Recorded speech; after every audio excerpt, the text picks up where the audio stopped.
Brought to you by Capital One. Capital One wants to build a better bank, one that feels and acts nothing like a typical bank. It's why they're reimagining banking by offering accounts with no fees or minimums and one of the best savings rates in America. You can open a Capital One account from anywhere in 5 minutes. That's banking reimagined. Capital One, what's in your wallet? Capital One, N.A. Hey, college football fans, Kirk Herbstreit here. Whether you're home gating or tailgating this season, score big on Game Day Eats with Eckrich Smoked Sausage. And now you can enter the 2019 Road to the National Championship sweepstakes. You can join me at the College Football Playoff National Championship in Santa Clara, California for a chance to throw to win $1 million. To enter and learn more, visit EckridgeFootball.com. No purchase necessary, void where prohibited. Sweepstakes ends 12/20/18. Contest rules online. All right, people, listen up. We have a big favor to ask, and we promise it won't take up too much of your time. You know our show is supported by some fantastic sponsors, right? Well, we'd love to hear your feedback. Head to podcast.study and fill out a short, anonymous survey. That's it. We swear. Again, that's podcast.study. Well, on a Wednesday between week 1 and week 2 of the NFL season, I think it would be best if we all adhered to Aaron Rodgers' advice. Let's just take it one day at a time. Glad you're with us. Golic and Wingo, ESPN Radio, and ESPN2 with the first 2 hours of this program, henceforth, now, and forever. Glad you're with us. Mike Golic Jr., Trey Wingo here. Your dad is off today for a very important reason. Yeah, dad off, doing the right thing. And I know you said men of a certain age got to kind of stay on top of this, but dad going to get the colonoscopy today. Yep. And make sure he stays on top of that, and understandably so. So I was with him yesterday, so you'll like this, Trey, because it again feeds into what you've been trying to do with him all along. But my dad texted me because the day before, this procedure, you can't eat. It's worse. It's the worst. And so he's sitting around all day trying not to think about not being able to eat. And so he texts me, he goes, hey, I think I'm going to go over to Tunxus and play 9. I got to do something. That's my guy. So went and played a round of golf yesterday afternoon to distract dad from not being able to eat before the procedure this morning. So going to be well underway in about an hour or so. So we wish him well in that. And I know, like you said, a very important thing. It is. Look, a lot of guys don't like to talk about their health. I'm fine. You know what I mean? I'm fine. I'll take care of it, whatever.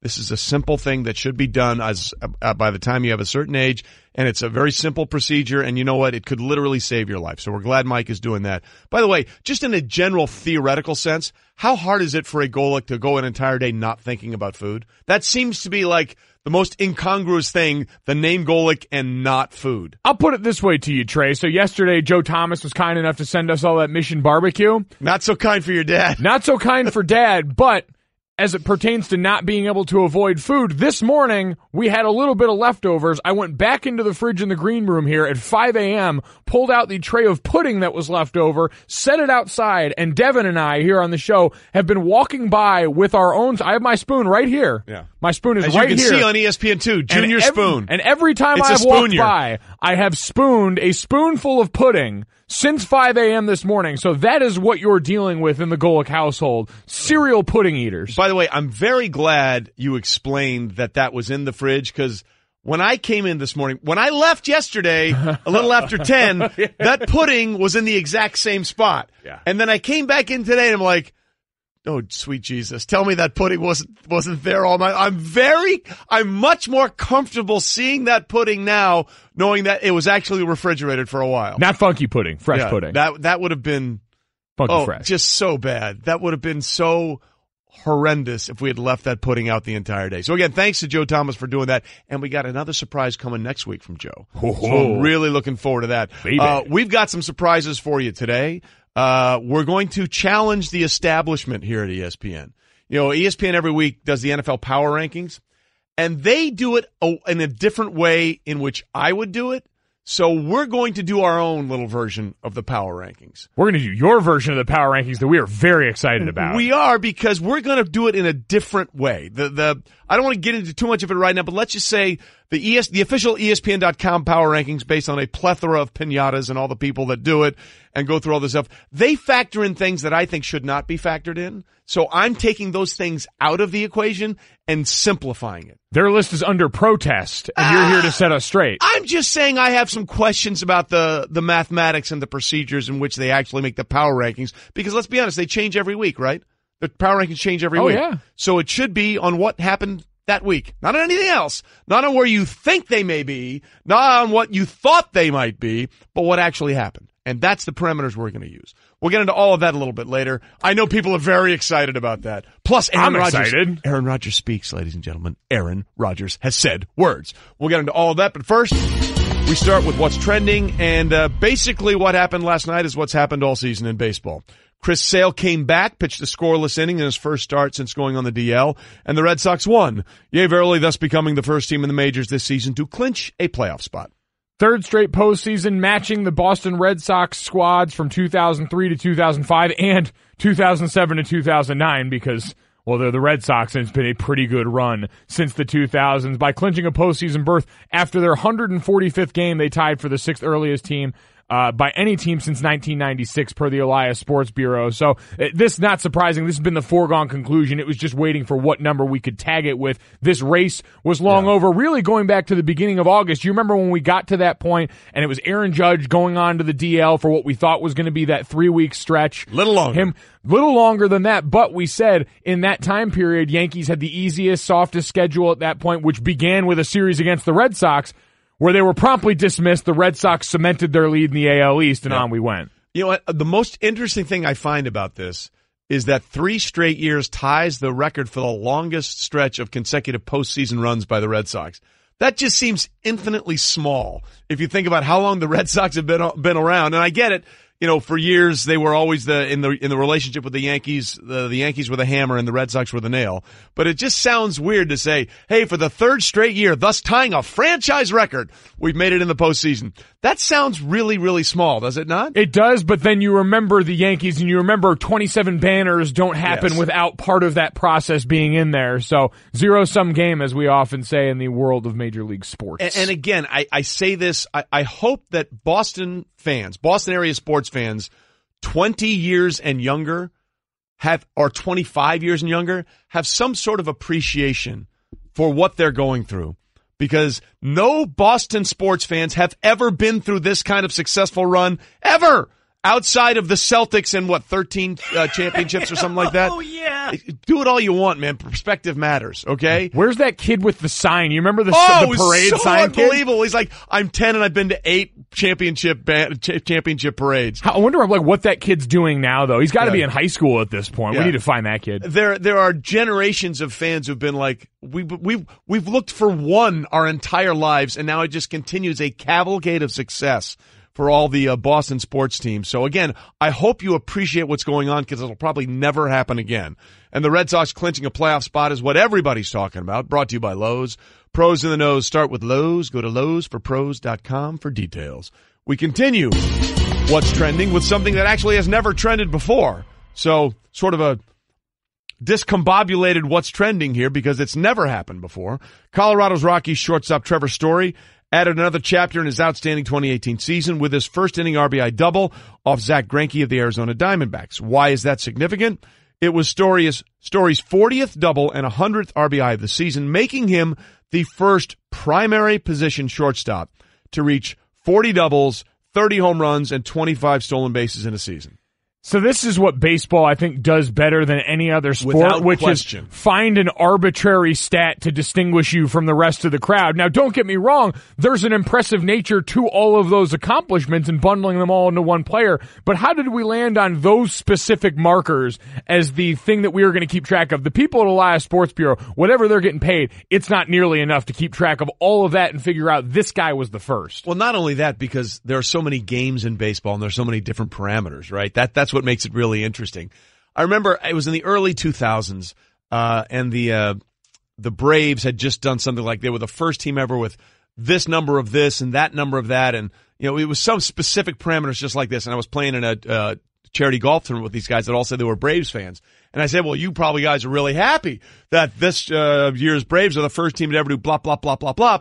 And they looked at me and said, man, somebody at your place has way too much time on their hands. So, we get into the inner dynamics much more of this than guys who consider themselves fans of the team sometimes. Yeah, ESPN Stats and Info has understandably woven itself into the fabric of our minds, but I think what we can take away to base level is, and I know we talked about this before the show, that there have been a lot of really good major league shortstops even within the last 25 years or so that you can look at, and they didn't accomplish what Trevor Story has put on paper so far this year. I think that's the best way to look at this in terms of a perspective. I mean, you go back to Barry Larkin, who was a power-hitting shortstop. You go back to Derek Jeter, who had some pop. And, of course, Alex Rodriguez. A lot of these guys, for a lot of their positions or a lot of their careers, their primary position was shortstop. And for none of those guys to do what Trevor Story has been able to do, that's really amazing. And the other thing is they have a 1.5 game in the lead in the NL West because the Dodgers lost to the Reds. The Dodgers, I think, are 0-6 against the Reds this year. And I just want to be honest with you. How many of us had said to ourselves when the baseball season started, I think the Rockies are going to be in there right when the season ends. I think if we're honest with ourselves, about 4 people outside of Colorado thought that might be the case. And how about this? You can understand why. You look at the Rockies, the only division leader right now with a negative run differential. The Rockies are -3. The Dodgers are +126 in their run differential. The Central leading Cubs +111. The National League East leading Braves +102. The Astros +241. The Red Sox +224. And the Indians +142. That is amazing. Well, I mean, that was like the Mariners early this year when they were off to that great start and they were doing it all with a negative run differential. And we said, well, eventually the shoe has to drop. They, by the way, -53 at third in the West there. Still 11.5 games out. I was going to say well in. No, but that is the most remarkable thing I've ever seen. The Rockies in the same division in which the Dodgers are +126 are -3. So in other words, when the Dodgers lose, they must lose by a run, and when they win by 13. That's the only way that works. Hey, great teams find a way, right? That's unbelievable. So the Rockies somehow, and thanks to a large part Trevor Story, find themselves a game and a half up on the Dodgers. Run the clock all you want, big man. Even though they have a -3 run differential and the second place team is +126. That's crazy talk, as the kids say. Well, Josh Donaldson, the much disputed Indians, Josh Donaldson, made his debut for Cleveland against the Tampa Bay Rays, going hitless in a 2-0 Cleveland victory. It marked Donaldson's first big league game since May 28th, a layoff caused by that strained left calf. Yeah, which was the source of a little bit of drama surrounding his acquisition there to begin with, but he joined Cleveland just before the August 31st waiver deadline, so he's eligible to play for the postseason. After acquiring him from the Toronto Blue Jays, they placed him on the 10-day DL on September 3rd, and that was the source of controversy is the Blue Jays and the other teams involved didn't think they should be able to pick him up while he was hurt, but played him in AAA, proved in air quotes that he was healthy. And so now here we sit, game the system a little bit, and they come out on the other side looking pretty good for it. Healthy enough, as I guess is the best way to describe it. That's all you got to be. But that's my point. Look, both the Red Sox and the Yankees are a little miffed about how this went down. The Indians just did it better. Let's be honest. They just did it better. They paid more attention, right? You can't be mad at somebody else for doing the job better than you. You can be mad at yourself for not thinking, hey, we didn't go through all the machinations here. The Indians just did it better. This is a very clear example of hating the player, not hating the game. Right. I agree. So, hey, look, good for the Indians. They played the system to their advantage. Don't be mad at them. They were more aware of how this thing went down, and they were able to take advantage of it. So, be mad at yourselves. Don't be mad at the Indians for what they were able to pull off because everything worked within the parameters of the rules. And then we got weather, Mike, and sports is obviously taking a huge backseat to what's going to happen when Hurricane Florence makes landfall. Was it later on today, I think, is when it happens? But it's going to have a massive impact on the sporting landscape in the southeast coastal areas of this country, specifically in college football. The West Virginia, North Carolina State, East Carolina, Virginia Tech, and UCF North Carolina games scheduled for Saturday have been canceled. More than 5.4 million people live in areas now under hurricane warnings or watches on the U.S. East Coast. According to the National Weather Service, another 4 million people are under a tropical storm watch. Assorted bad weather advisories stretch from Florida to Maine on Tuesday evening. That's how massive this storm is purported to be at this point. Yeah, a public service announcement. If you're the person that's a fan of a respective college football team in this area and you're on Twitter openly complaining about the team not waiting longer to decide this or why we're pushing this game back, you're the worst person on earth and you need to shut up. Yeah. Now, On to actual serious business. The president declared states of emergency in North and South Carolina and Virginia, opening the way for federal aid. As far as the football games that come up that we mentioned in this, you have West Virginia, North Carolina State, East Carolina versus Virginia Tech, and UCF, North Carolina, that have all been canceled already. Those were announced on Tuesday. So UNC Athletic Director Bubba Cunningham said this is the sensible decision at the time. And all of these are basically exploring options to see if it's feasible to play these games somewhere down the line. But how about this for UCF? This is the second straight season a Hurricane has forced the cancellation of a UCF game against a Power 5 opponent. Yeah, and that's tough because a program that's celebrating their mythical national championship needs all those Power 5 games they can get, right? But the logistics that are involved here, people have to understand. These schedules are set, 5-6 years in advance? Right. We know how this thing, we're announcing games now that will be played in 2023, 2024, 2025. So you can't just say, it kind of stinks because you want to play the games and you want to make sure the kids get all the opportunities and all that kind of stuff. But there are real logistical factors here that are very hard to work around. You're evacuating a lot of places already. If we're evacuating certain cities, then playing a football game anywhere near that sort of seems like a very secondary concern. And again, we just hope that maybe all the way around that things are not going to be as bad as they seem, but this storm looks like it's going to be a doozy. Golic and Wingo, presented by Progressive Insurance. Small business protection just got easier with more than 30 coverage options available. Progressive has you covered. More at progressivecommercial.com. Okay, speaking of Progressive, it was a very progressive game Monday night for Sam Darnold. I almost called him Aaron Donald. He played on the second game. Jets quarterback, the rookie quarterback, the youngest quarterback ever to start a game in the NFL, at least as far back as 1950 that we can tell, because records after that or before that date, we can't be certain about their verification.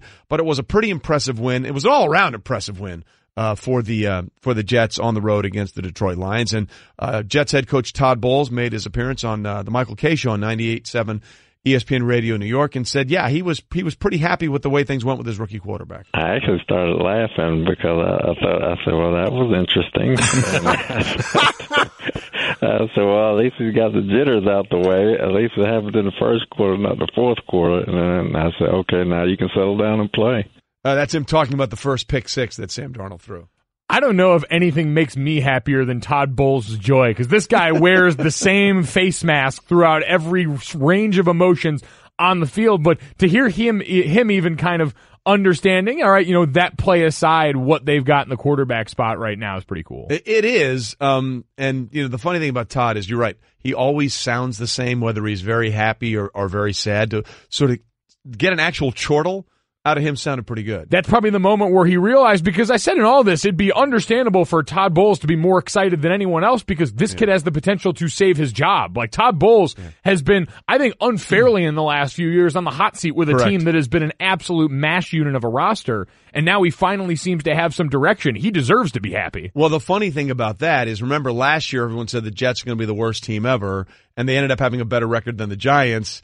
And then it was like, oh, well, the Giants are going to get the quarterback you wanted. No, the Giants went with the running back, so they got the quarterback they wanted, actually, in Sam Darnold. And so that was a slightly giddy Todd Bowles. That's as giddy as Todd Bowles gets, right? So then Michael Kay and company asked Todd if the Jets fans should be feeling giddy right now. They have a right to be giddy that we got the season started off the right way, and we won one game. We got 15 more, so we'll just take them a week at a time.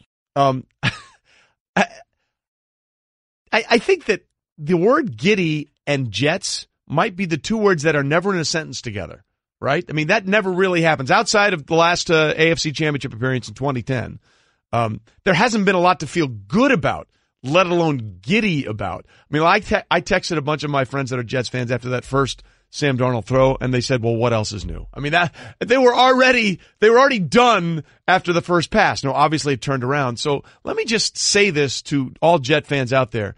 Take this and enjoy it, man.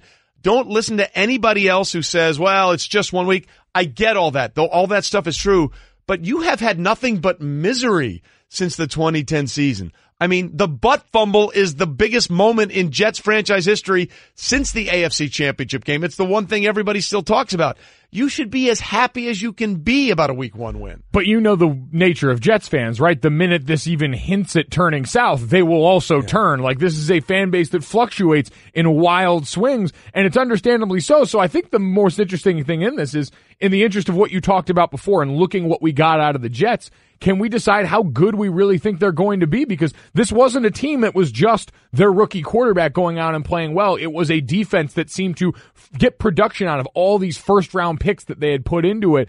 And it all come together in one moment in a way that they probably won't replicate the rest of the season to that extent. But can that be consistent enough with the very good players they have? Well, that was the most impressive thing to me about the Jets, was their defense. I mean, they just went after the Lions. And, of course, they got the 2 big returns from Andre Roberts on special teams. But I agree with you. To me, watching that game, I kept thinking, my God, if this Jets defense is this physical, they're going to be a problem for everybody in the AFC East. What do we always talk about with Minnesota's defense, with Jacksonville's defense? We say these guys have stars at every level. Right. You look at the Jets defense, Leonard Williams, star at the defensive line level, Darren Lee, their former pick out of Ohio State, star at the middle level, and then on the back end, I mean, you brought Tremaine Johnson over, who was a great pickup. You've got Jamal Adams there, who is a certified stud on the back end. You've got the makings of all of that. What we thought that defense was going to be when it was the Sons of Anarchy defense, very briefly, the success we saw there. And this is a little thing, but a guy like Buster Skrine, their third corner, really, really good player. I mean, a really, really good fit player for them. So if I'm a Jets fan, not only am I giddy about Sam Darnold, and we'll see how that plays out because one game is one game, I'm giddy about the potential of this defense more than anything else. And we'll have a giddy Jets fan on the show tomorrow, Stu Gotts. Although I think he's probably already gotten over it and said it's all going to come crashing down against the Dolphins. No, he was riding pretty high yesterday. Was he really? Well, Stu had That's done very unusual for him. He obviously, listen, he's got both sides covered. The day before, he was talking about how none of this is going to work out and it's all going to go so horribly wrong. The day after, he could not say, we have a quarterback. He was beside himself with joy. So I'm hoping Stu's still riding the high by the time we talk to him. In fact, he was so enthusiastic. I believe he called Aaron Rodgers the second best quarterback in the league after Sam Darnold. It's not wrong. Let's pump the brakes. But speaking of Aaron Donalds, he actually spoke yesterday. He said, Aaron Rodgers, he said he was going to speak on Wednesday, which he will later on today, but he actually spoke yesterday and was asked if he's going to play against the Vikings on Sunday. You'll hear what he had to say about that and some other things. Remember when you couldn't order a ride at the press of a button? Or get online without hearing this? Or get Domino's delivered to over 150,000 unexpected outdoor locations? Wait, what? Introducing Domino's Hotspots. You can finally get pizza delivered right to the beach, the quad, or the dog park. Not at home? Not a problem. Find a Domino's hotspot near you and get 2 medium 2-topping pizzas delivered for $5.99 each. 2-item minimum. Handmade pan pizzas will be extra asked for this limited time offer. Prices, participation, delivery area, and charges may vary. Restrictions apply. Visit Domino's.com for details on Domino's Hotspots. Here's a little insider travel secret. There are tons of empty hotel rooms out there just waiting to be booked. That's why there's Hotel Tonight. Hotel Tonight partners with awesome hotels to help them fill their unsold rooms, which means you get incredible deals. And even though the name's Hotel Tonight, you can actually book in advance for tonight, tomorrow, and beyond. So if you want to start scoring amazing deals at incredible hotels, start using Hotel Tonight now. Golic and Wingo, ESPN Radio, ESPN2, presented by Progressive Insurance. All phone guests join us on the Shell Pennzoil Performance Line. You can get in touch with us a couple of ways. 1-800-Flowers.com Twitter feed, @Golic and Wingo. And again, our fine show eraser has put out there today. It's Golic and Wingo. It's hump day, stuck between week 1 and week 2. So while we're going to rank our football teams, our NFL rankings, a little bit different than the ESPN.com rankings. Listen, we have had this guarded under lock and key. I got in here this morning and they told me, they said, Mike, Trey Wingo's ranking his top 5 NFL teams. Do you want to know? And I said, no. I want to find this out live with the rest of the nation. It's Aaron Rodgers. We got it. Save it. Save it. Aaron Rodgers alone, number 1 team in Trey's power rankings. Wow. We'll do that at 7:45. But anyway, Allie put up there, so while Mike and Trey rank football teams, we want you to rank anything you'd like. No rules, just rankings. Is it July? Exactly. Is it still summer book? Is that what we're getting? Yeah, that seems like a summer book play. I missed the summer book. But anyway, we'll get that to us on the 1-800-Flowers.com Twitter feed, or you can call in 860-506-5505. And what do you think about your team after week 1? Are you optimistic, pessimistic? Are you still undetermined? Where do you feel about your football team after week 1 of the NFL season? Optimism, pessimism, or somewhere in between, or like Daniel Simpson Day from Animal House, all classes incomplete. Okay, it is time for Straight Talk. brought to you by Straight Talk Wireless. Best phones, best networks, no contracts. And speaking of Straight Talk, or lack thereof, Aaron Rodgers, who had the miraculous comeback Sunday night after the knee injury where all looked really, really bad, came back 3 fourth-quarter touchdown passes for the first time in his glorious career, leading the Packers to that win over the Chicago Bears. Appeared on the Dan Le Batard Show with Stu Gatz yesterday and was asked several things, some of them football-related. Aaron, are you playing on Sunday? Aaron, are you gonna play? Are you playing? Oh, that's... Is your knee okay? Are you going to play? No, please. Vikings. You're my fantasy team. I need to know. We can't do any. I can't give out fantasy help like that. No. See, there it is. You got your sound, ESPN. But Aaron, you said after the game that you were going to play next week, and now I'm reading reports that you might not play, and I have you down as probable. So what's the deal here? Well, I'm sure there's a lot of experts out there who are, forecasting things, but we're taking it one day at a time. See how you ruined the interview, ESPN? You see, they wanted to get in here and ask him the football question. What does he do? He gives us the first cliche at the end. Get out of here, Rodgers. Can you play, please? No, one day at a time. Get out of here. One day at a time. Unbelievable, man. All right, couple of things there. First of all, I love the fact that Le Batard says, way to ruin the interview, ESPN, because obviously they were like, make sure you, but that's the beauty of the Le Batard Show. Someone at ESPN actually had to say, hey, when you have Aaron Rodgers on, make sure you ask him about his injury, right? Is there any other show where Aaron Rodgers would go on and they would say, now listen, when you have Aaron Rodgers on, make sure you ask about the injury.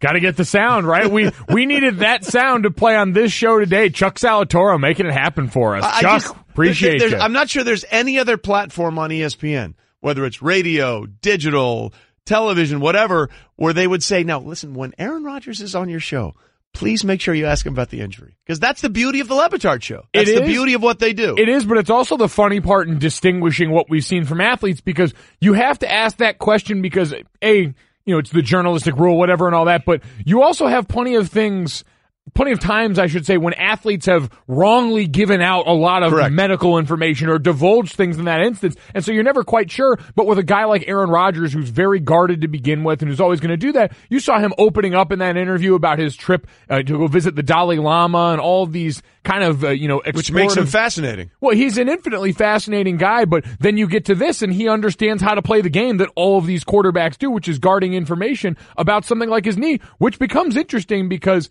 now we all start to hypothesize, well, would he even go on this show if something was truly wrong with his knee? Based on what he said after the game, where he said, I'm definitely playing against Minnesota, and it's been a little more measured since then. We wait and try and read the tea leaves until we hear, I think today he's supposed to speak. Yeah, Wednesday he's supposed to speak. Now, what he actually said after the game was, it's my intention to play. I plan on being out there. We're going to have some tests on Monday, and we'll have the results for that, and we'll let you guys know on Wednesday. So he wasn't as ironclad about playing this week as sometimes in hindsight we remember it to be. He basically said, I'm planning on being out there. We're going to have some tests Monday. We'll see what those tests are, and I'll have that information for you when I speak to you guys on Wednesday. So in full clarity, that was the position he took after the game. But as we said Monday, and again, Mike McCarthy danced around this when he talked on Monday. He said, we're running some tests. We're getting some information. If I'm a Packers fan, I'm still concerned here. Because I think the way Mike Ryan with the Le Batard Show said, can you please play on Sunday, is sort of the way everybody in Cheesehead Nation is feeling right now. But I think there's still a lot of concern about whether or not he's actually going to be out there. I think it's more than just Packers fans concerned, right? If you're the NFL, the more you sit and think about it, we had this discussion when Tiger Woods really started hitting his stride. Is there any one athlete who can so affect the sport overall by just his mere presence on the field? And Aaron Rodgers has to be as close as the NFL has to that, right? Yes. Like even for Tom Brady's overall greatness, he still to some extent falls into that Patriot umbrella of greatness where you've got Kraft and you've got Belichick and you've got an organization that's all been a part of this winning. You've got a lot of parts to it. With Green Bay, our preseason analysis of them is if Aaron Rodgers is healthy, they're a Super Bowl contender, and if he's not, they're done. Correct, and that was proven to be the case last year. And whether it's wrong or right for Tom Brady, when he missed the season in 2008, yes, they didn't make the playoffs. They won 11 games. I mean, I know, Justin, we can look it up over the current playoff format since 1990. How many 11-win teams didn't make the playoffs?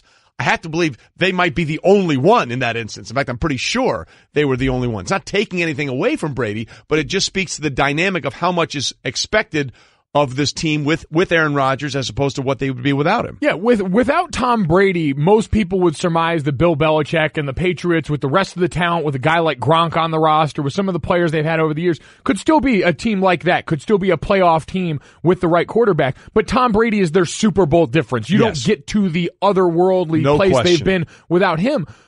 With Aaron Rodgers, the variance seems to be wider with this Packers team. Without them, they're a team that is not even sniffing the playoffs, and with him, they're one we look at and take seriously as a Super Bowl contender. So I just think the wild swings he creates are indicative of how important he is to this league overall. Go back to the 4-game suspension over the deflation sensation, which I call it that because it was really nothing. The deflation sensation, it was more sensationalized than anything else. They went 3-1 with Jimmy Garoppolo and Jacoby Brissett, who both turned out to be pretty good quarterbacks, don't get me wrong. But the best thing about that one was in the game that Jimmy Garoppolo got hurt against the Dolphins and Jacoby Brissett came in, they had a short week and for a Thursday night game, I believe it was against the Texans, and they put in a completely different offense in 3 days. Only Bill Belichick and the Patriots could do that. A completely different offense where I think they had more designed runs in that one game than they had in the previous 5 years for the quarterback when Tom Brady was playing. So that's the dynamic that's at play in New England as opposed to everywhere else. And that year we do this Overreaction Monday on NFL Live, and it was the Patriots don't need Tom Brady to win. We're like, we're kidding. We understand the segment. People got a little upset. I was going to say, people watching that in a bar with no sound on see that and immediately fire up the ESPN hate machine. In fact, we had the cameras that come in real close, just so you can come in real close. We're kidding, but here's what we're saying. We needed to put in the parameters there. So anyway, we'll see what happens. Aaron Rodgers speaking later on today, and that's Straight Talk, brought to you by Straight Talk Wireless, nationwide coverage on America's largest, most dependable 4G LTE networks. Coming up, you think you know football guy? You don't know football guy until you meet this football guy. Hey, Golic, if I were to throw the lines open right now to discuss who's the GOAT, we'd have no shortage of opinions, correct? No, we would not. But if I asked men to talk about their health? Crickets. Yeah, a recent Cleveland Clinic survey found 56% of men prefer to keep health concerns to themselves and not share them with anyone, not even their doctor. Cleveland Clinic is ranked #1 in the nation in heart and urology care, and they've heard it all before. Make sure to visit clevelandclinic.org/mention it for answers to those 10 questions most men are afraid to ask. Hi, Golic and Wingo here with you, ESPN Radio and ESPN2 for the first 2 hours of the show, as we will be henceforth now and forever, yea, verily, e pluribus unum. We are presented by Progressive Insurance. Our phone guests join us on the Shell Pennzoil Performance Line.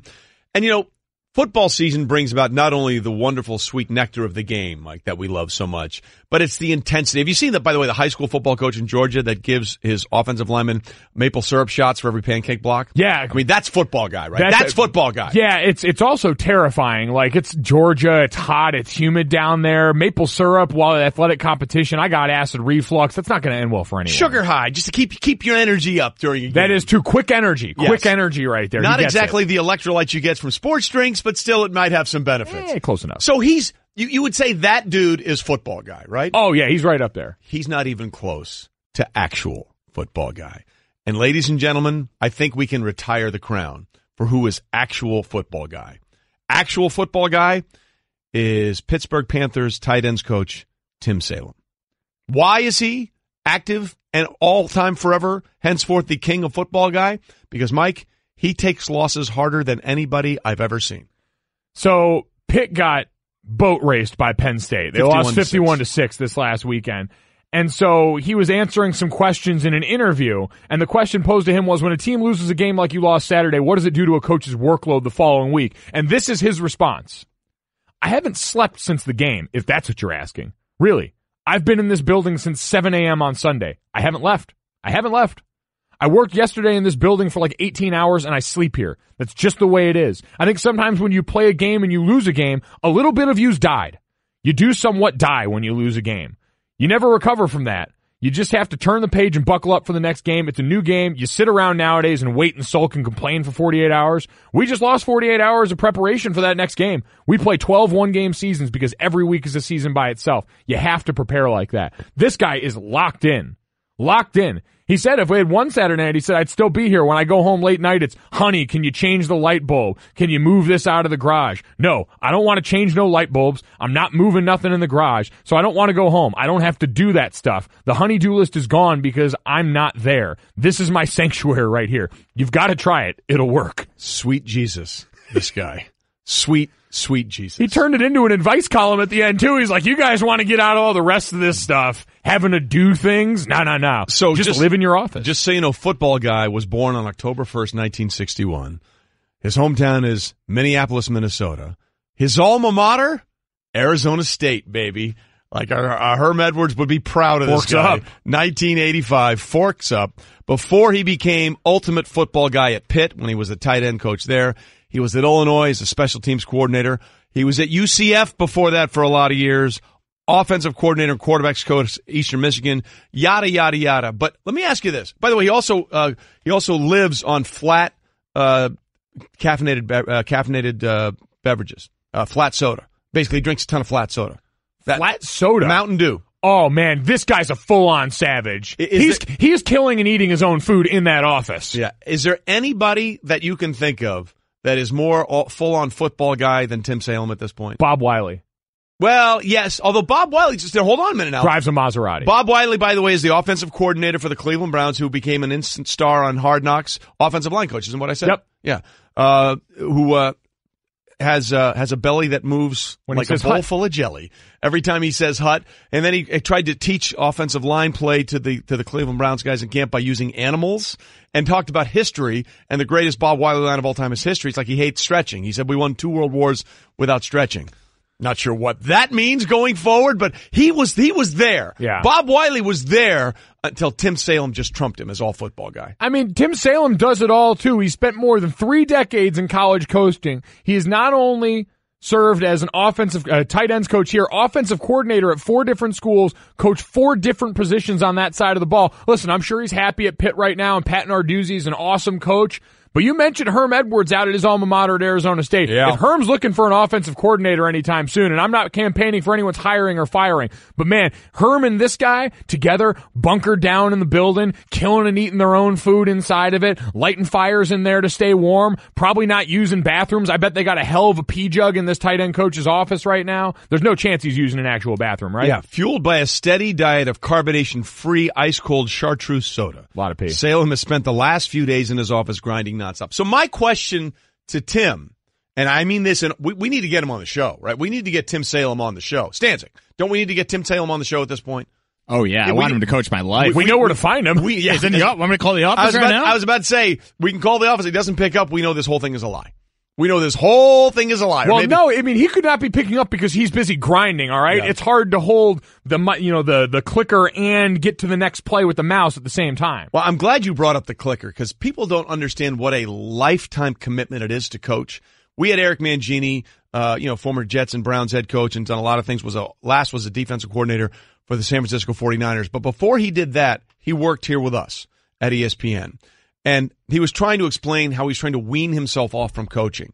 And he said, it's really hard. I love what I'm doing here, but I miss being in the film room. I miss doing all that stuff. And he said, I went into this film room to run over tape with some coaches, and I put the clicker in my hand. And he said, Trey, I felt it was like the missing finger that had been out of my hand for 5 years. I mean, you Jones it, man. You crave it. Chills. I mean, you need it. If you're a coach, you are so all in. It is the all-time consuming thing in your life.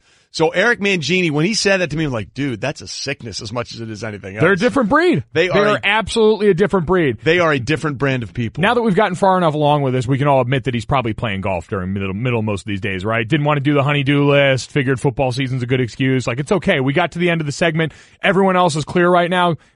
Have a good round today. Hit him straight. Maybe. Boy, if you do find him on the golf course, then I'm really sad that everything that we sort of put our tenets on in society is a lie. But listen, Tim, we appreciate you being the all-time football guy of all time, and we'd like to have you on the show. Coming up, something has never happened before in baseball, but we will campaign for it next. Stay with us. Golic and Jr.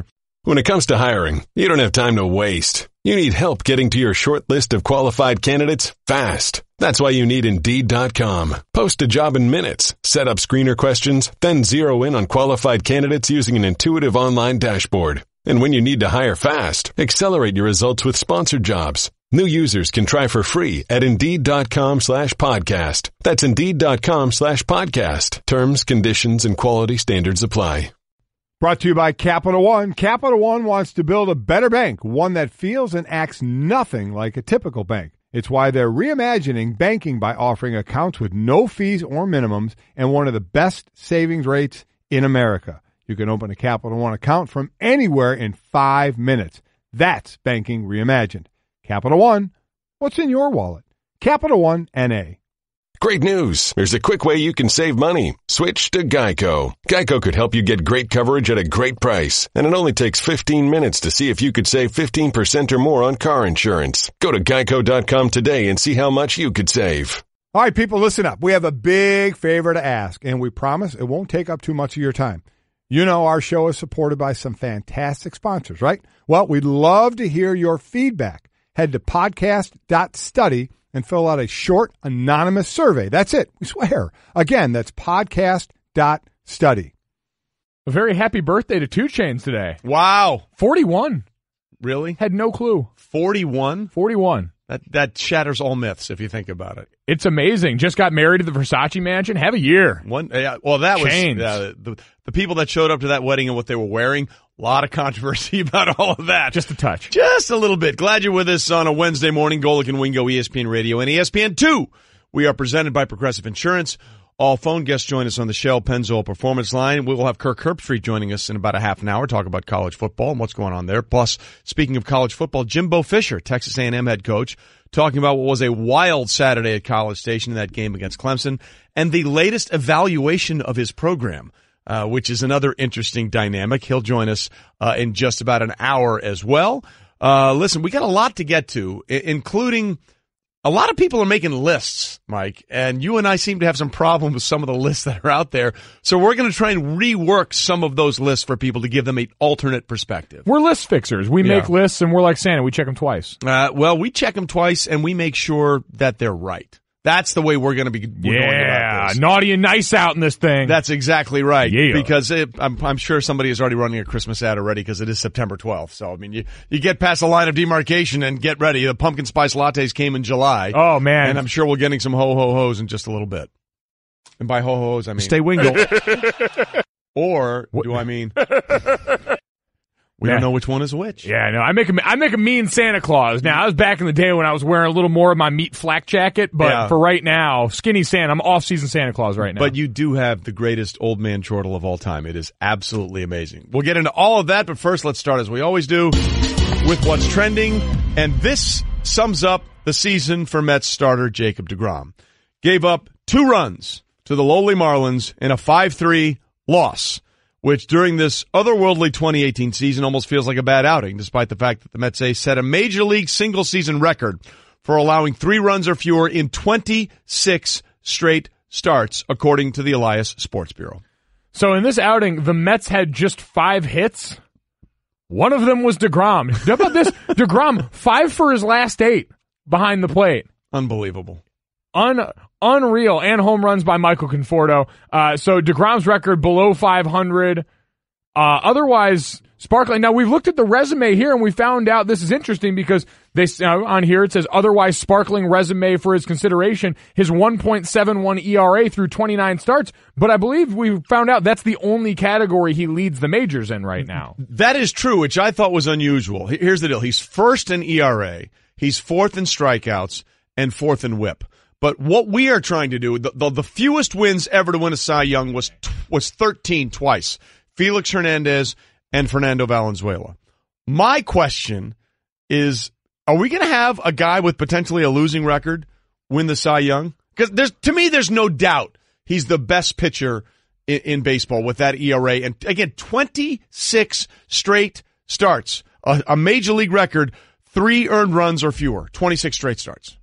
I say we just throw our weight behind it. Whatever clout this show is mustered up, I say we put it squarely behind Jacob deGrom. Well, let's be clear. We have no clout, especially when the only person that gives us baseball clout is when Buster Olney graces us with his presence. I mean, that's about as good as it gets. Now, the 2 winningest pitchers in Major League Baseball, Corey Kluber of the Indians and Blake Snell. Corey Kluber has an ERA of 2.91.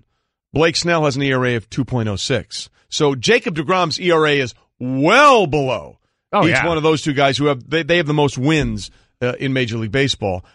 To me, I would love it if Jacob deGrom would win this award. Don't undersell the clout, Trey. Tony Finau should be writing you and Dad thank you cards right now. The open campaigning that went on to get him on the Ryder Cup team now. I know you're a little more of a golf guy than a baseball guy, but I feel like we can repurpose and repackage what we did for Tony Finau for Jacob deGrom for a nominal fee. Well, listen, if it works, it's great because, again, if you're going by what he's doing at his position, what are you doing? What are you asking someone to do?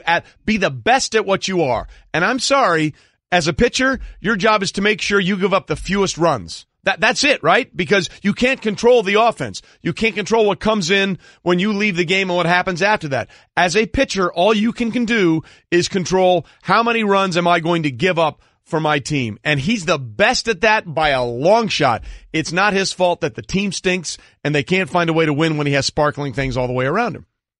I'm going to work on a deGrom campaign slogan. We're going to make this happen. I believe in deGrom in 2018. I am all in on deGrom for getting this. We are pro Jacob deGrom as much as we can be because we want the Mets pitcher, even if he has a losing record, because he's not getting 13. So, I mean, he may need to get to 500 to win it, but, 13 again is the benchmark for the fewest wins. Again, much like wins and losses is not a quarterback stat, I'm not sure at this point if wins and losses is anything to do with the pitcher stat when it's all said and done. If we will go through hell and back for Jacob deGrom, just send us more pudding. Yes. That's really all we've established this morning. Joe Thomas sent us a bunch of barbecue and pudding. We'll do anything for Joe now. Jacob deGrom, I know you're listening. Just send pudding. I don't even need the pudding. That easy. I need the pudding.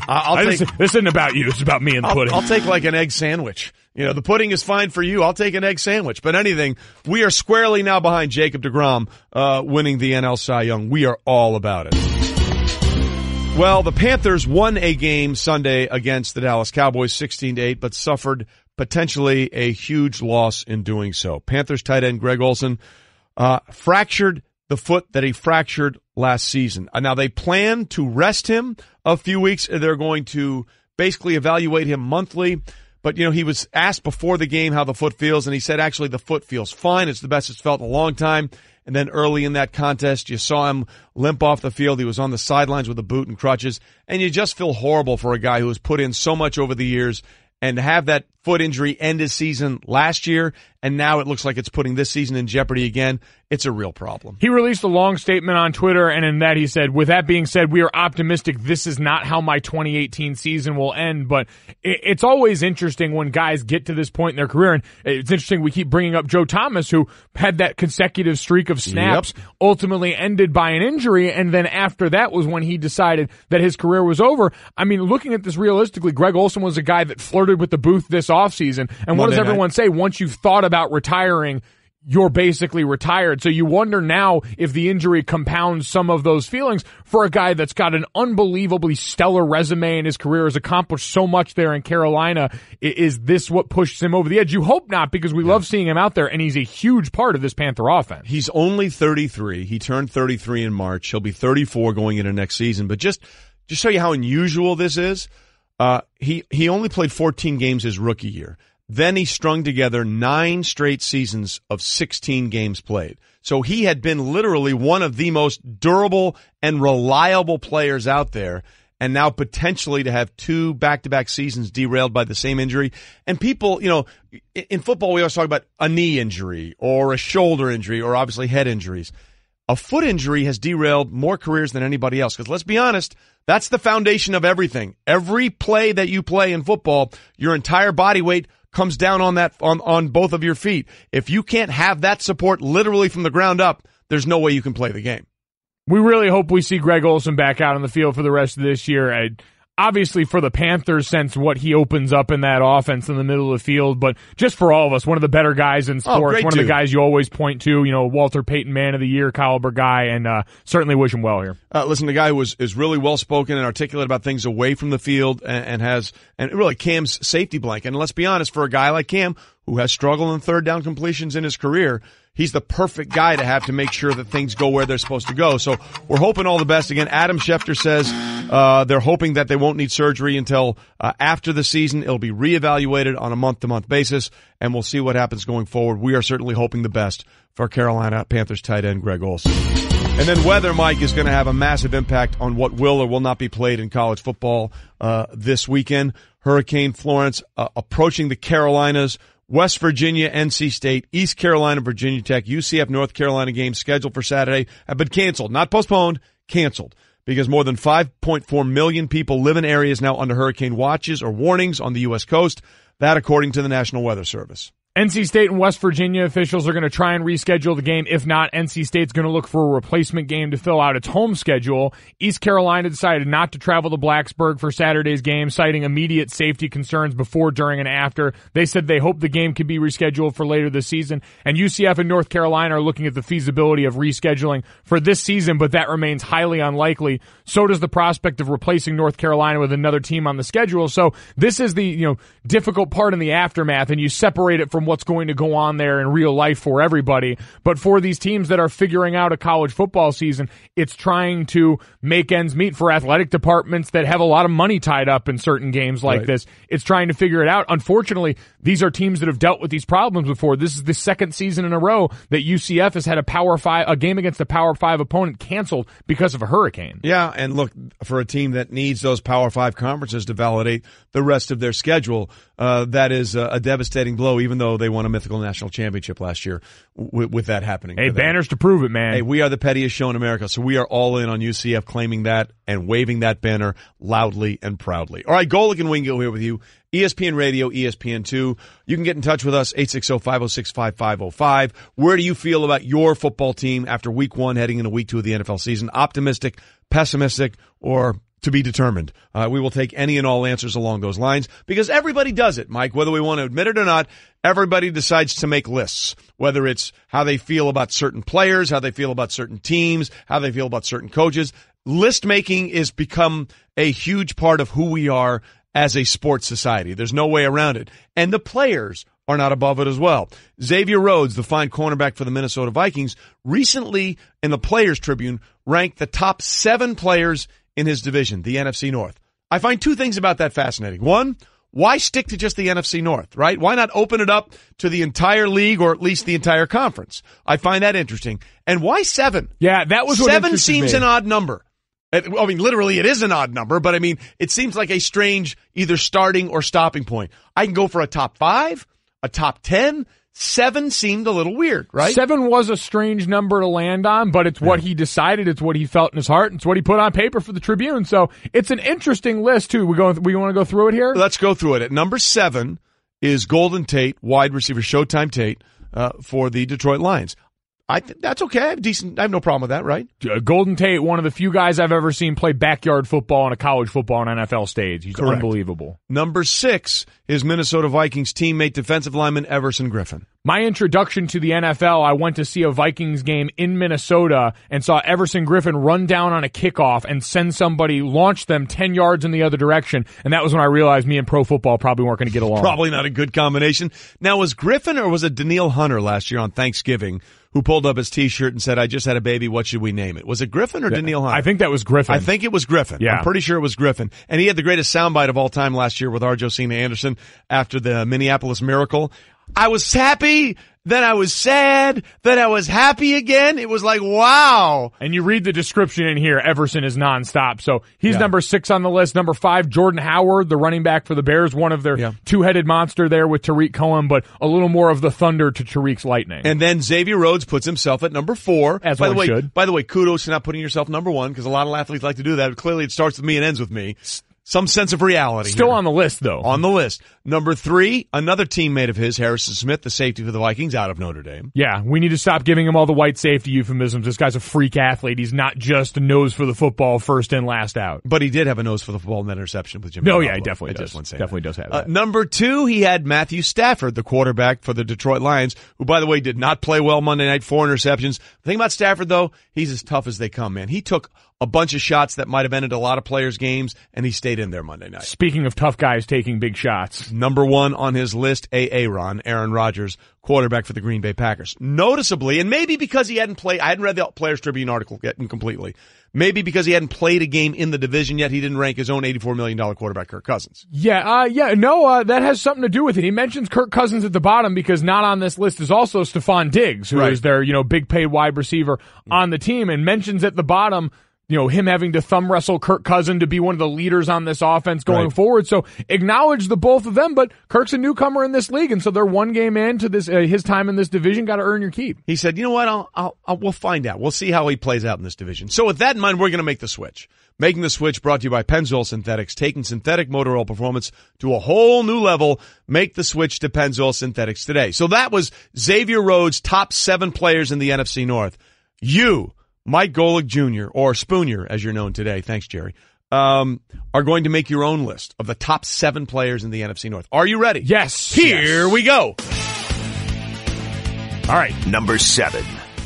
This list had a decided lack of one thing. Girth. Forethought? That too. But girth. So I decided to fix that. Number 7, Green Bay Packers defensive tackle Mike Daniels.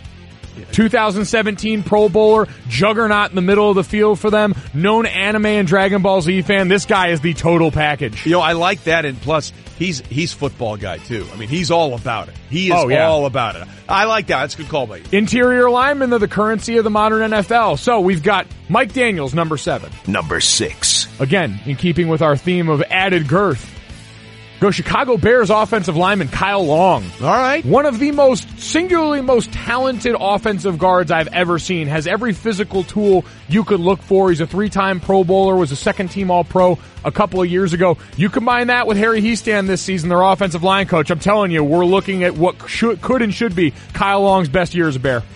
All right, so Kyle Long is number 6. Number 5. List. Number 5, I'm going to go with what I talked about before, Everson Griffin. This guy, in addition to being a physical freak show, is a nonstop motor. I know Xavier Rhodes talked a lot about that in the article, but you see that on display, and with Danielle Hunter and the rest of the guys on this defensive line, it's a formidable group, but it starts and ends with the former USC product in Everson. He's been great, and again, that's why they think Kirk Cousins is the missing piece, because they have everything else around him. Number 4. Number 4, this is where I'm going to slide. Number 2 seemed a bit high for me for Matt Stafford, but you got to give him, as you mentioned, the football guy exemption. He has all of those Brett Favreisms. I think if you're looking for a quarterback in the NFL that's got the most flavor of Brett Favre's personality, I'd be hard-pressed to put someone above Stafford. I remember, at Thanksgiving of a game a couple years ago, Cleveland. that dive over the goal line right there, gets up to the line. He's fiery, he's passionate, he's tough as nails. He's got an absolute howitzer for an arm. He's all the things you want in a quarterback with just a little bit of inconsistency. By the way, I think that's interesting. That was a game against Dallas, if I'm not mistaken. I think the year before on Thanksgiving, he was knocked down to the ground on a long completion, and he was wired up, and you heard him just like, lying on the ground. And then they got down to the goal, and he went back in, stayed in the game, and completed the game-winning touchdown. Full-on gunslinger. Yep. Number 3. Number 3, this is, again, where I got to put my guy. Harrison Smith. Easily one of the weirdest people I've ever met in my life, but by far one of the greatest safeties. Hold on. Before we go any further, we need examples of him being one of the weirdest guys you've ever met in your life. I want to know. Harrison Smith was a fixture in Monday night karaoke's at Club 23 in South Bend, Indiana. Frozen Long Island's on deck for everybody, but Harrison would never sing, posted up in the corner. He's a very low-key guy. So the fact that he wouldn't sing made him weird. He said everything about him. Like, there's no one story that embodies the weirdness of Harrison Smith, but this is a guy who saw during Radio Row at the Super Bowl in their hometown, Minnesota, and all he wanted to talk about was going back home to play Fortnite, back in his basement lair. He wants none of the shine. He is here for all of the football and, all of the Fortnite and a lot of things outside of that. But as a pure football player, too, probably the best safety, maybe the second best safety in the league. It's like, I know in the article they mentioned Eric Berry, Earl Thomas, and him really in that triumvirate. But Harrison truly is one of the most athletically gifted human beings I've ever met. So if we could sum it up, you're saying Harrison Smith is the playing equivalent of Pitt tight end coach Tim Salem. Yes. He's all about the football. All about it. And Fortnite. Yeah, and Fortnite. Okay. So we've got all that involved. Right, gotcha. Number 2. Number 2, and this is where we believe I'm going to give Xavier Rhodes a pass. Say, he wrote this maybe during training camp or something. Some things are still up in the air. Khalil Mack. Come on. Yeah. Well, this is... I think that Khalil Mack probably should should have been in there depending on when this thing was written. We don't know. Realistically, like, the editor did him no favors here. Editor should have just taken a little bit of creative license and stuck that in so Xavier didn't look like ridiculous. Exactly, saying this was taken before the Khalil Mack trade. Yeah, because Khalil Mack is easily, like, I think we could say easily the second best player just by walking in. This is the equivalent of LeBron James putting on a Laker uniform and becoming one of the best Lakers to ever play. Yeah. Khalil Mack walks into this division and now becomes its second best player. And again, to recap, what he did in the first half Sunday night against Green Bay, a sack, forced fumble, fumble recovery, interception, or a pick six. The last person to do that in a game was Khalil Mack. All right. You ready for number one? Let's do it. All right. Number one. Wow. Yeah. We got fancy for number one. Lot of deliberation on this one. Really? Had to get long and hard. Really? Me, Devin, Stanzik put our heads together during the break. Really feel strongly about this one. Devin's very excited right now. Recoiling. You ready for number one, Trey? I think this is going to be like Stugat's reaction to my starting quarterback for the Green Bay Packers. All right, well, you mentioned it. It's Aaron Rodgers. New money on... You got to spoil it like that? Sorry. It's Aaron Rodgers. Oh, my God. It's Aaron Rodgers, guys. I mean, I build it all up. I'm trying to create this. Maybe it's Kirk Cousins coming over. No. All that new money, something like that. Create a little suspense. No. It's Aaron, I mean, we all knew Aaron where Rodgers. you were going. And by the way, you're right to go there. Well, we all knew where you were going. Trey, you got a list coming up. I'll spoil that thing right now. Oh, no. Okay, that's fine. No. I'm okay with that, just so you know. No. Don't take that away from me. That's not going to ruin my Wednesday. I mean, it's going to ruin my Wednesday. Right ahead. You just ruined mine. Did you really? Really? I mean, you were flummoxed that Aaron Rodgers wasn't going to be the top player in the NFC North? You had three fat guys at 7, 6, and 5. I don't know what was coming. Yeah, you did. They're really good. You can fat pretend guys, like though. you didn't, but you did. Maple syrup shots for those guys. There you go. Big boy talk. I like your list. It's a solid list. It's a very solid list. That being said, this is the syrup shot before the main course of Trey Wingo's top 5 NFL teams. You can undersell this all you want. We're excited about it. The first thing I walk in this morning and Stan goes, we got a list. It's Trey's top 5 teams. Do you want to know? And I said, save it. Yeah. I want to experience this in real time. It's Big Aaron boy Rodgers. talk. Again, those rankings are coming up at 7:45. We're taking in different parameters than the things that are used on the power rankings on ESPN.com. We'll explain all of that a little bit later. Plus, will Ohio State have trouble with TCU this weekend in Dallas? We'll ask Kirk Herbstreit, after this. Remember when you couldn't order a ride at the press of a button? Or get online without hearing this? Or get Domino's delivered to over 150,000 unexpected outdoor locations? Wait, what? Introducing Domino's Hotspots. You can finally get pizza delivered right to the beach, the quad, or the dog park. Not at home? Not a problem. Find a Domino's hotspot near you and get 2 medium 2-topping pizzas delivered for $5.99 each. 2-item minimum. Handmade pan pizzas will be extra. Ask for this limited time offer. Prices, participation, delivery area, and charges may vary. Restrictions apply. Visit Domino's.com for details on Domino's hotspots. Love scoring amazing hotel deals? Then you've got to use Hotel Tonight. Forget scrolling through never-ending lists of hotels. Hotel Tonight shows you a select list of incredible deals at hotels you actually want to stay at. And even though the name's Hotel Tonight, you can actually book these sweet deals in advance for tonight, tomorrow, and beyond. Want to get those deals? Yeah, you do. Something better just came along. Hotel Tonight. Glad you're with us. Golic and Wingo on ESPN Radio and ESPN2, presented by Progressive Insurance. All phone guests will join us on the Shell Pennzoil Performance Line, and you can get in touch with us, 1-800-Flowers.com Twitter feed, or at Golic and Wingo, or call in 860-506-5505. Again, the question we're asking going forward, listen, week 1 of the NFL season, how do you feel about your team? Optimistic, pessimistic, or to be determined? We'll get into that a little bit later, but we are determined to get into college football now, and we're delighted to be joined, as we are every week, by our college football analyst, Kirk Herbstreit, on behalf of Allstate.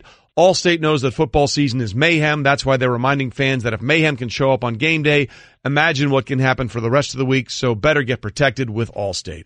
And Herbie, that might be the best intro we could have this week with the mayhem that weather is going to cause across the college football landscape. Look, it's a tough situation. You understand why these games are probably not going to be played, but it does have ramifications sometimes for teams and what they hope to perceive in the offseason or the postseason. Yeah, absolutely. And safety first. This time of the year, you get to the latter part of August, early September. It seems like every year there are big storms, and we obviously have to think about that first and foremost, and everybody's safety. And as much as fans and all of us get excited for games, you always want to take every precaution and be careful. And in some cases, some of these games, they're able to be made up at the end of the year. They have a mutual bye week or whatever it might be, and in other cases, you lose the game. So I think everybody in every fan base understands, what's happening and the seriousness of that. And you kind of make the adjustments that you have to make, and you kind of move on to the next week. But we'll see. I think right now you've got, 3 games that I'm aware of, maybe more than that at this point. But I know of the UCF and Carolina game, and Virginia Tech and ECU and West Virginia and NC State. And I think there's another game might have been moved over to Nashville, if I'm not mistaken. So I'm all for it, and we've seen the devastation that some of these storms have had, obviously in the past, and it's a good reminder of what's important. Absolutely. Talking to Kirk Herbstreit in the Shell Pennzoil Performance Line, and we certainly wish everyone well as they prepare for that. As we look to the rest of the college football weekend, though, Herbie, we know this weekend Ohio State TCU is one of the banner matchups of the weekend, and the last week of Urban Meyer's suspension before that team gets their head coach back. So the first real test for the season, what are you expecting Ohio State and TCU to look like? What's up, bud? I think this is where we find out a little bit more about Ohio State. They've had 2 teams that are, with inferior opponents in Oregon State and Rutgers, and their offense has really been humming. And now we really find out about Dwayne Haskins on the road. They're going to face some adversity. How do you respond to that adversity? He did a great job in Ann Arbor last year when he came in for JT Barrett, but now he's the sheriff. It's his team. And Billy Price isn't there, and J.T. Barrett isn't there. So this is an opportunity for the 2018 team to kind of show who they are away from home, and not just without Urban Meyer, but just the players on the field. And, Gary Patterson is one of the best defensive coaches in the game. He'll come up with a lot of creative ways to create pressure and try to get after Haskins, try to create some turnovers. And he's going to have to. I mean, if you look at the line of scrimmage, Ohio State has a noticeable advantage in size. And Gary will be the first one to probably tell you that. And so they've got to come up with ways to be creative and use their speed to their advantage and use their scheme to their advantage. And like I said, we'll walk out of here. We'll be able to talk next week and say, wow, how about TCU and that defense? Or we'll say, wow, Ohio State, daggone. I mean, that was impressive. So one way or another, we're going to have an idea of where these 2 teams are as we get ready. And if Ohio State wins this game, being away from home, remember, end of the month, they have a big showdown on the road again against Penn State in the whiteout as a primetime game. So this will be a big test for them, and to see if they pass it, that could help them get ready for even a bigger challenge down the road. Kirk Herbstreit with us, not only our college football analyst, but part of the Herbstreit and Fitzsimmons podcast. One of the big surprises, or pleasant surprises this year, has been what LSU and Ed Orgeron has been able to do. They had that big win over Miami week 1. They're 2-0 on the season. Last year, they upset Auburn in Death Valley. This year, they go to Auburn. Is this a preview of what we might see down the road going up against Alabama in the SEC West? Man, I've really loved what I've seen from LSU defensively. I think the offense is still a work in progress with Joe Burrows, who transferred over from Ohio State, with his graduate transfers who can play right away. While I think Joe has tremendous upside, I still think they're kind of figuring things out on that side of the football. Their defense is kind of what you would expect from Dave Aranda's defense. I mean, they are flying around and making it tough for opposing offenses. They've gained a lot of confidence with that first that week 1 win over Miami. This is a different animal. I mean, you go to Jordan-Hare and in a rivalry game and take on a pretty talented Auburn team who has just as good of a defense, if not better, and when they're playing at home. And you got a veteran quarterback now in Jarrett Stidham. So on paper, this is a game that would favor Auburn because they're at home and because of the quarterback. But this has the feeling of one of those typical, 20-17, 20-16, low scoring, who's going to get a block punt, who's going to get a turnover deep in the opponent's territory kind of games. And because of that, I've got to go with Auburn just because I think that they're playing at home. And keep in mind with Auburn, as we get further down the road, that win against Washington, there's a possibility if they were to win a game like this and go through, and it's a long stretch of games, by the way, in the SEC West with the way A&M's playing. But if they were able to get through there and get to the Iron Bowl and lose that game in a close fashion, and then they would avoid going to have to play in the SEC championship game.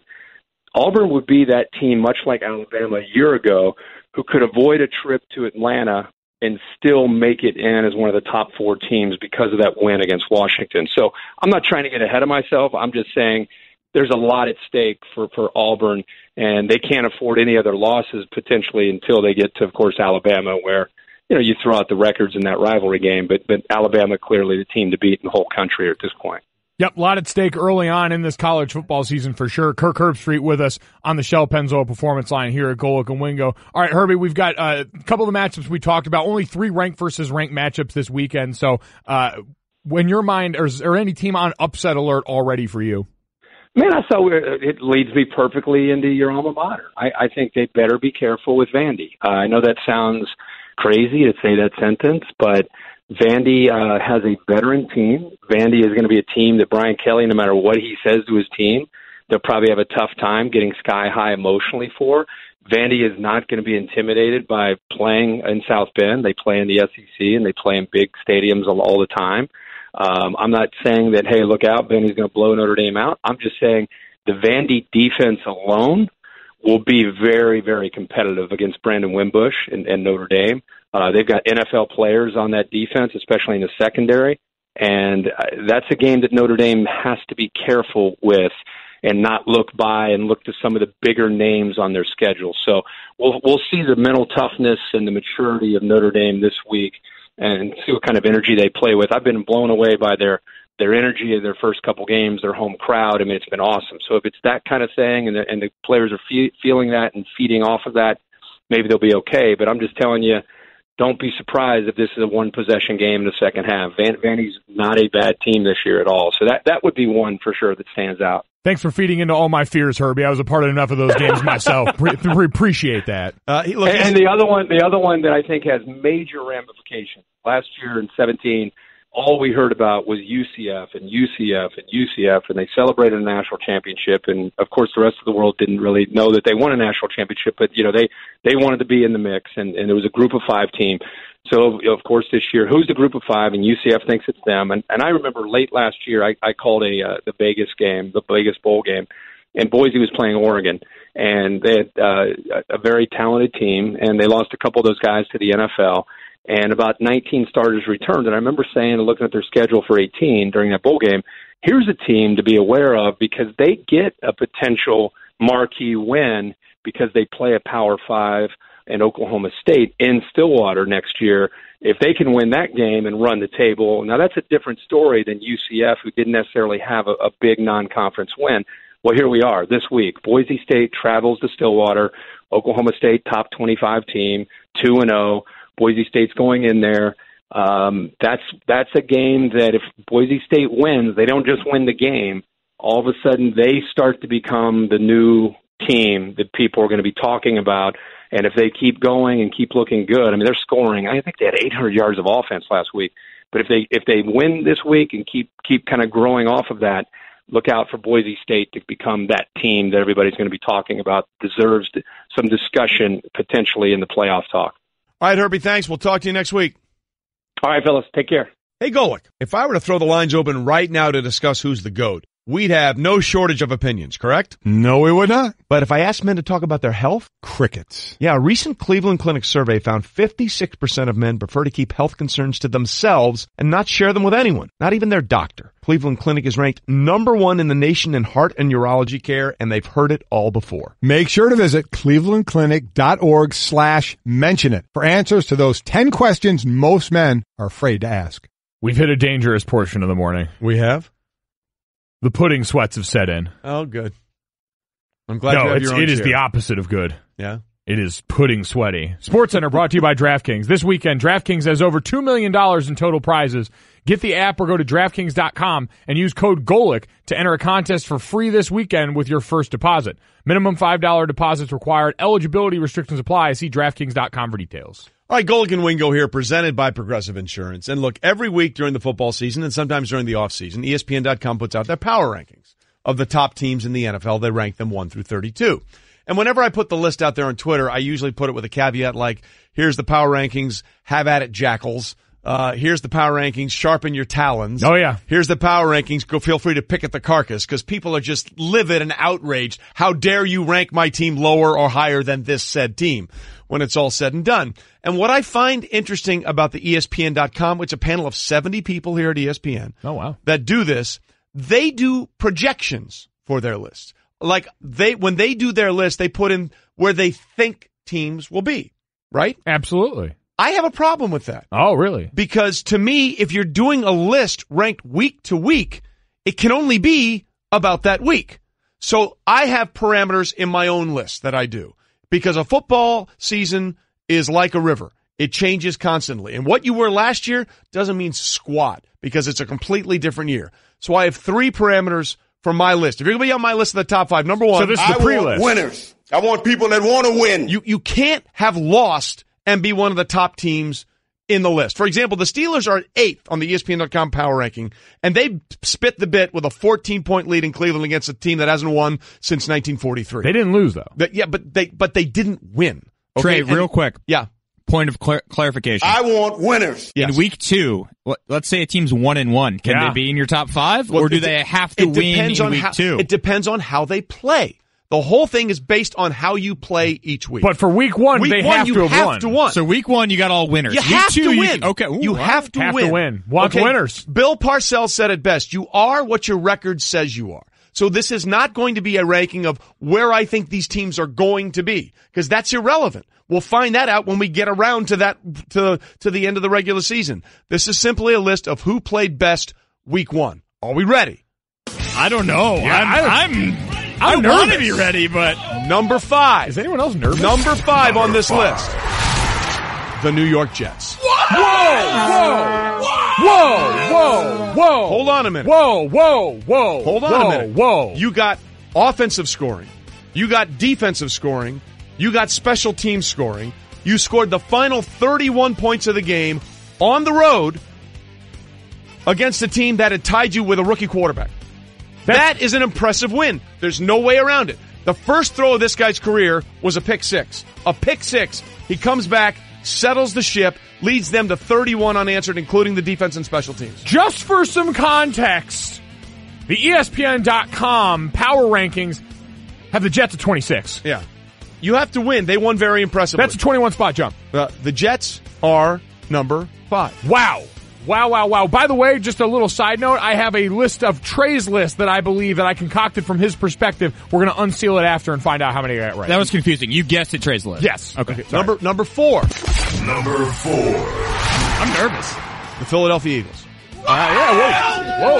Philadelphia Eagles. Defending Super Bowl champs at 4. Wow. Yeah, well, listen, last year doesn't matter. Last year doesn't matter in any way, shape, or form. It's only about this year. They came through and found a way to win a game against what we believe is a good opponent with their backup quarterback. So we'll do number 4. You want to do number 3 now and keep the top 2? No, I'm not ready for number 3. Let's build the suspense. You're not ready for number 3? We're saving the final 3. All right, we're saving the top 3 for the next hour. We weren't ready. You went thermonuclear with the Jets at 5. We're all reeling. I concocted a list. I thought, what would Trey's top 5 teams be? And I wrote them down and I sealed it in this envelope. And I can tell you right now, the Jets were not on that list. So I am reevaluating everything. By the way, that's not an envelope. It's a piece of paper bent. Theater of the mind. It's not an envelope. So number 5, again, the Jets. Number 4, the Philadelphia Eagles, because they found a way to win with their backup quarterback. So we'll get into the top 3 teams on my power rankings after week 1 of the NFL season. Plus, we'll talk to one of the 4 active head coaches in college football that's won a national championship. Stay with us.